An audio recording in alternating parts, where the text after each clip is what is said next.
selected for you to champion. I'm not quite sure how I you selected it. you chose I it. You went yeah. after it this year. Okay.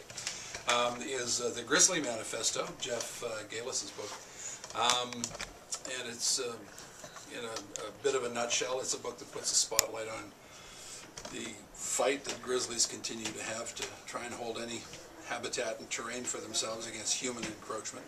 Why this particular book for you?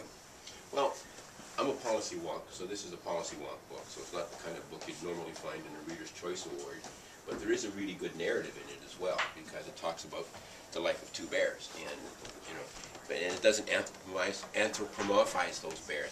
They're still darn bears when you're through the whole story, but it's their plight in their lives and the impact that we have on them in our species. And so what I think there is here is a really, really strong message in two levels. There's a strong message about the science, well, three levels: the science of biodiversity, the politics of species retention and sustainability, and then the third issue here is what's our responsibility to all this as people in a biodiversity. Is that we are not doing a very, very good job in our species of taking advantage of our consciousness and looking at this. We're still very consumptive, and we're romanticizing about things like grizzly bears and caribou and burrowing owls, but we're mostly romanticizing about it, and we're not taking real responsibility.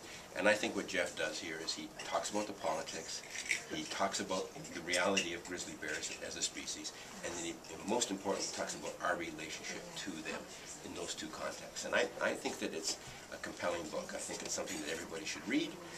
If you like plot lines and characters in great section, you're not going to find it. But if you want something that's really going to grab you and say, what's my responsibility as a human being? And this is not the classic English piece where it's nature's indifference to man. This is man's indifference to nature, and I think we have to pay attention to it. Well said. Boy, they're going to have to work hard to, I'll say something different afterwards. You'll say something different later. So. I don't want Janet to know what I'm going to really say.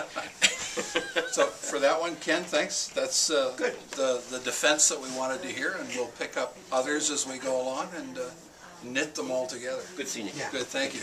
Okay.